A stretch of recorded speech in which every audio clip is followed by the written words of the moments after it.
Okay, so today we're diving deep into First Chronicles chapter 23.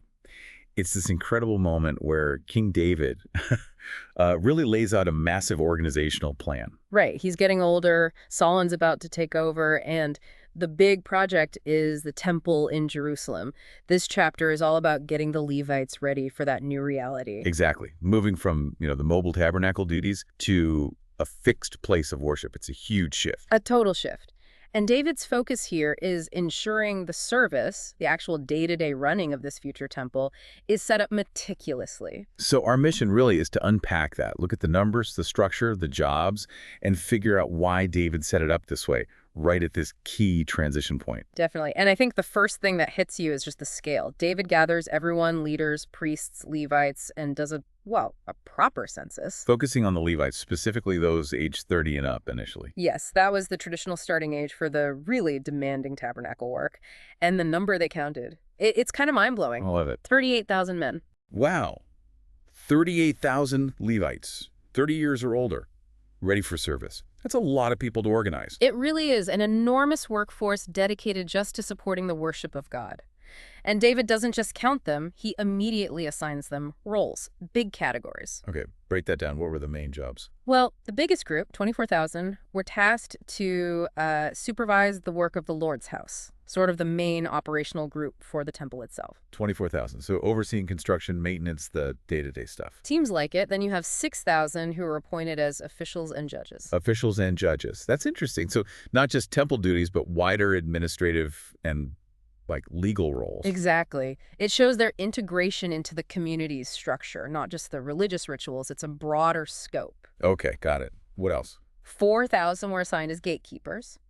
Security, access control, managing who comes and goes. Makes sense for a major complex. And then another 4,000 were set apart specifically to praise the Lord with musical instruments. Instruments David himself had provided, the text notes. 4,000 musicians. Just for praise. That really tells you something about the importance David placed on worship, doesn't it? It wasn't an afterthought. Not at all. A core function with dedicated personnel.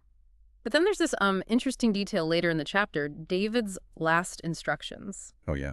What was that? It says, according to these final words, the Levites were to be counted for service in the temple from the age of 20, not 30. Whoa, hold on. So he lowers the age requirement from 30 down to 20. That's a pretty big change. It is, and we'll definitely get to the why behind that in a minute. But first, how did he structure this huge group, 38,000 people? He went back to basics, right? The original family line. Exactly. The sons of Levi, Gershon, Kohath, and Merari, the traditional divisions. So he lists the families under each son. Yep. Gershon has Ladan and Shimei. Kohath has Omram, Izhar, Hebron, Uziel. And Merari has Mali and Mushi. It lays out the main branches. And sometimes you find these little human stories embedded in the list, don't you? You really do. Like, under Shimei, two of his sons, Jush and Beriah, apparently didn't have large families. Okay. So the text says they were counted as one family unit for their assignment. It's practical, adapting the system to the reality on the ground. That's a neat detail. It shows flexibility. And another one under Merari. A guy named Eleazar, son of Mali, died leaving only daughters, no sons. Ah, so inheritance questions. Right. And the text specifically notes his daughters married their cousins, the sons of Kish, Eleazar's brother. Yeah. This kept the family line and inheritance within the broader clan, which was important. Little glimpses of real family life within this massive organizational chart. Exactly. Now, within that Kohathite line, one family stands out significantly. That would be Amram's sons, Aaron and Moses. Yes. And the text makes a crucial distinction immediately.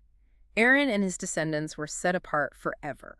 For the priesthood. For the priesthood. Unique sacred duties. Consecrating the most holy things, offering sacrifices, ministering before the Lord, pronouncing blessings. This was their perpetual role, separate from the other Levites. So Aaron's line becomes the priests, the ones doing the core rituals. What about Moses' sons? That's interesting, too. Moses obviously unique himself, but his sons, Gershom and Eleazar, were just counted as part of the tribe of Levi. They weren't priests like Aaron's line. So they served alongside the other Levites. Correct. The text even mentions their descendants, like Shubael from Gershom and Rehobiah from Elias, who apparently had a lot of sons. So those Levite lines were continuing but distinct from the priesthood. Okay, so that clarifies the internal structure. Priests from Aaron, other Levites from the rest, including Moses' descendants. Now back to that age change. Why lower it from 30 to 20? David gives the reason explicitly. He says, basically, the Lord has given rest to his people, and he's going to dwell in Jerusalem forever. Rest and dwelling in Jerusalem forever. That's the key. That's the absolute key. The game changed. 4 generations, the Levites' job included carrying the heavy tabernacle and all its furnishings whenever Israel moved. It was physically demanding work. But now, with a permanent temple in a settled Jerusalem. They no longer needed to be movers. The tabernacle wasn't going anywhere. God's presence had a permanent address, so to speak. So the nature of the work shifted fundamentally. Less heavy lifting, maybe more. Detailed work within the temple complex itself. Precisely. The service became about maintaining and operating a fixed site, not transporting a mobile one. Perhaps the physical demands were different, allowing younger men to serve, or maybe they just needed more hands on deck for the sheer volume of tasks in this grand permanent temple. Makes sense. So what were those tasks? If you're a Levite, age 20 or older, serving in Solomon's temple, what's your job description? It was incredibly varied. The text says they assisted Aaron's descendants, the priests. They were in charge of the courtyards and the side rooms. Okay, managing the physical space. Right, and keeping things pure, responsible for the purification of all the sacred objects and areas, plus just general duties around the house of God. Think operational support, facility management, keeping things running smoothly. Sounds essential, if maybe not glamorous. But clearly vital, and it gets even more specific. They handled provisions for worship. Things like the bread of the presence, the special loaves, always kept in the holy place. Wow, okay. Managing sacred food supplies. Yes, and the ingredients for offerings, the fine flour, the unleavened wafers. They oversaw the baking and mixing for sacrifices. Baking and mixing, that's surprisingly practical. Isn't it? And then this detail, they were responsible for all measurements of quantity and size. Measurements, like ensuring the right amount of flour, the correct size of the wafers. Why is that listed as a key Levite duty? Well, think about it. In a system centered on prescribed offerings and rituals, getting the details right, the exact amounts, the proper preparation was crucial for the integrity of the worship. It wasn't just cooking, it was ensuring the offerings met the divine standard. So the logistics, the precision, that was part of the sacred service itself, not just secondary. It seems David saw it that way.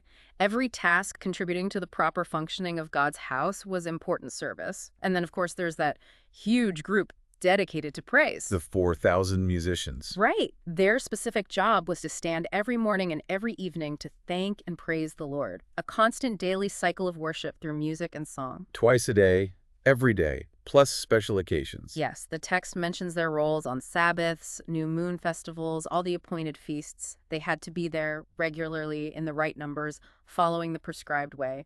Order and consistency were paramount. So pulling all this together, it's an incredibly detailed picture. Admin, justice, security, maintenance, purity control, food prep, measurements, and massive organized praise and worship. It covers pretty much everything needed to run a major religious center. And the text emphasizes again, these are Levites, registered by families, doing their jobs related to the sanctuary, assisting the priests. It's a comprehensive system. When you lay it all out like that, Yeah. what really strikes you listening to this today? What jumps out from David's plan here? For me, it's that point about the measurements and the courtyards and the side rooms. It's the dignity given to all the tasks. How so? Well, we often tend to value the upfront roles more, right? The speaker, the musician, the leader. But this plan seems to say that ensuring the flour is measured correctly, or the storerooms are organized, or the place is kept clean, these are also vital acts of service. They're essential for the main event, the worship, to even happen properly. Yeah, that's a really powerful perspective. It kind of levels the playing field for what counts as meaningful contribution. It makes you think about your own context, maybe at church or work or volunteering. Exactly. Are you recognizing the value in all the different roles needed to make things work? The background tasks, the logistical stuff, the less visible jobs. David's plan suggests they're all part of the same sacred purpose. Every piece matters. That really resonates. And if we circle back to where we started, David getting old, the transition to Solomon, moving from the tabernacle to the temple. Yeah. There's a big lesson there too, isn't there? Oh, absolutely. Think about the massive adaptation required. The core mission serving God, facilitating worship, didn't change. But the context changed completely.